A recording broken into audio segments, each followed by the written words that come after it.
When someone asks you where you want to be in 5 years, what is your response to them? Do you have a goal that you want to reach in 5 years? Or do you kind of panic when you get asked that question? Do you immediately go down a rabbit hole of thinking, I haven't done enough, I'm not where I want to be, I've wasted all of this time, and I don't have any kind of plan for the next 5 years in order to get me to my goals? In order to make any kind of change, in order to shift your life from the person that you are now to the person that you want to be, you have to have a plan. You have to know exactly what that person that you want to be looks like, acts like, does on a daily basis. If you don't know what it is that you're working towards, how are you going to get there? I wasted so much of my time thinking that I needed to have the exact right timing, that everything in my life had to be perfect in order for me to reach this person, this thing, this goal that I wanted to reach. I wasted at least 2 to 3 years saying, I'm not ready. Things aren't aligning for me right now. I don't have the perfect background. My hair's a little messed up. I need to get my eyelashes done. I need to take time in order for my eyelashes to grow back from getting my eyelashes done. You can always find an excuse that's going to stop you from getting to where you want to be. Always. There is never going to be a perfect time to take the steps to get to where you want to be. The perfect time to make things happen in your life, to start this shift, is right now. It's actually like a long time ago, but it is right now. We're doing it right now. There are no excuses. You can always start something today. And that's just what we're going to do. We're going to start planning our life so we're no longer in this phase that we want to get out of.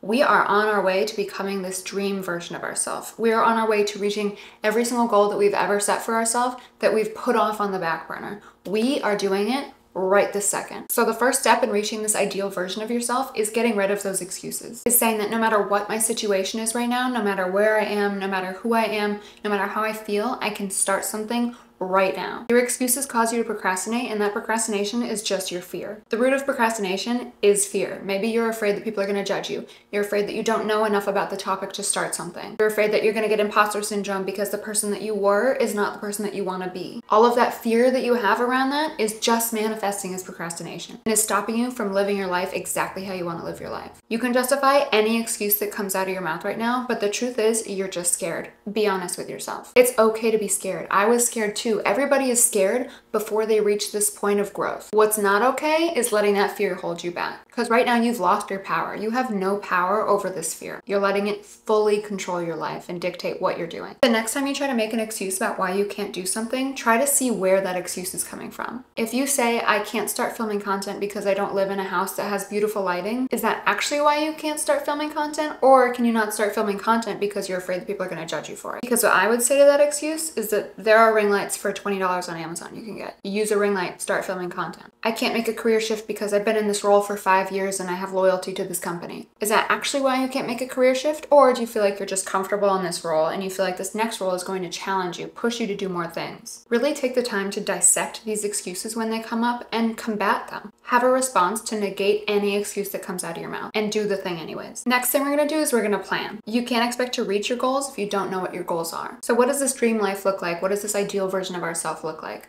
Do they skip the gym every day and binge Netflix at night? Do they eat like shit and answer to a boss that doesn't value them? Do they have this broke girl mindset and this broken relationship with money? Or is this person exercising regularly? Are they eating healthfully? Are they taking some time to read at night? Are they valuing and honoring themselves and their worth? Do they have this rich girl mindset and a beautiful relationship with money and they let money flow freely and easily into their life? Get to know this ideal version of yourself, this ideal version of your life inside and out. That is the only way you're going to figure out what steps you need to take in order to get there. Figure out what habits you need to start implementing, make a vision board, do something to find out what this person's life looks like, what you need to start implementing every single day in order to start living that life, in order to start becoming that dream version of yourself. After you make that plan, after you know exactly what it is that you need to start doing on a daily basis, go all in. Go all in and implement everything. Maybe the dream version of yourself is this boss bitch who owns her own company, who is independent and strong. What is she doing every day? I guarantee you she's not sitting on her phone scrolling through social media. She's doing things that focus on herself, not on other people. She's learning every single day. She's taking care of her health, mentally, spiritually, emotionally, physically, and she is prioritizing her peace. So if that's the ideal version of yourself, those are the 4 things that you need to do in order to get to that ideal version of yourself.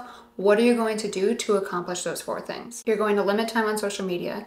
You're going to spend your time working on your high value skill. You're going to go to yoga, Pilates, strength training, therapy, meditate, and you're not going to let the external opinion of others affect you. These are just some of the things that you can do in order to reach that ideal version of yourself. And you're going to go all in on implementing those 4 things. Because if you don't go all in, if you don't fully dedicate your time to doing the things to get to where you want to be, it is so easy to let excuses take over. It's so easy to let that previous mindset, those limiting beliefs, take over. That's what your mind is used to after all. That's how you've been living for the past however many years of your life. You've been living in this limited space that's saying you can't get to this dream life. You can't get to this ideal version of yourself. And if you're not going all in on getting to that ideal version of yourself, that is going to take over. That's going to be what's playing in your mind. That's going to be what takes the power from you. That's why when you start doing something like this, when you start actively making changes in your life, it has to be consistent. Without that consistency, it is so easy to fall back into old habits. It's so easy to be like, oh, I'm not seeing a change right now, so why would I keep going? You know how easy it is to talk yourself out of something. For me, if I start thinking about something too much, I'm talking myself out of it immediately. If I start rewatching this video too much, I'm gonna talk myself out of it. I'm gonna be like, it's not good enough, you shouldn't post it, don't even worry about editing it, it's not gonna do well. And I could let that take the power from me. But then I would be in the exact same place that I was in when I felt like shit a few months ago. When I was so disappointed in how I was utilizing my skills and what I've learned, and I wasn't doing anything to help others, which is my goal, I could just fall right back into that. But is that gonna feel good, or is that gonna feel like shit? These are the things that you need to think about when those limiting beliefs start popping back up. Sure, it might feel good for a day to go back to your comfortable old life, but after a day or two, you're gonna be like, fuck,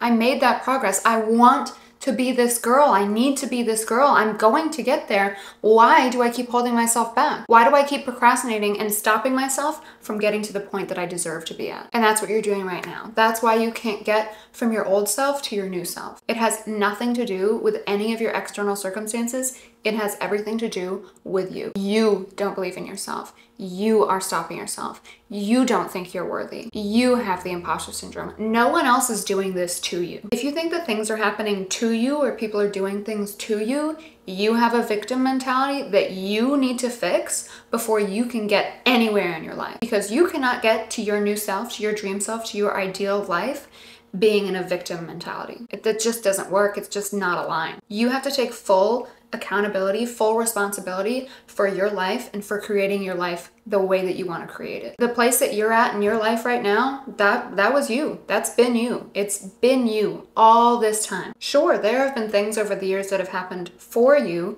that have transformed you and turned you into a different person. The only thing that matters now from those situations is the way that they were responded to. Whether that was a good or a bad response, the only person who can be held accountable for that response is you. No matter what the situation is, it could be the most dire situation. What was your response and what came out of it? Maybe you and the love of your life broke up and you have two options for responses. You can either belittle yourself and feel like shit, feel like garbage, and just accept anything from anybody who's coming your way in order to get that love and that attention again, or you can grow from that painful experience. It's very rare that growth comes without some kind of pain. I don't remember who said this to me, but somebody once told me to never waste a good breakup. And honestly, that's such a good quote, because yes, it hurts in the moment, but you can take that pain, you can take all of that heartache, all of the lessons that you learned from that relationship, and you can grow into this beautiful, incredible, evolved being who's been through things but has taken those things and become a better person from them. So all of this to say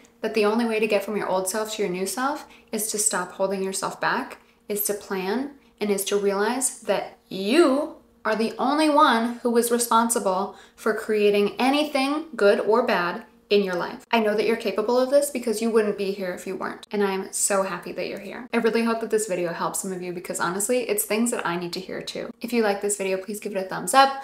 Please comment, please share with your friends, and please subscribe to my channel. I would greatly, greatly, greatly appreciate you. And I will talk to you soon.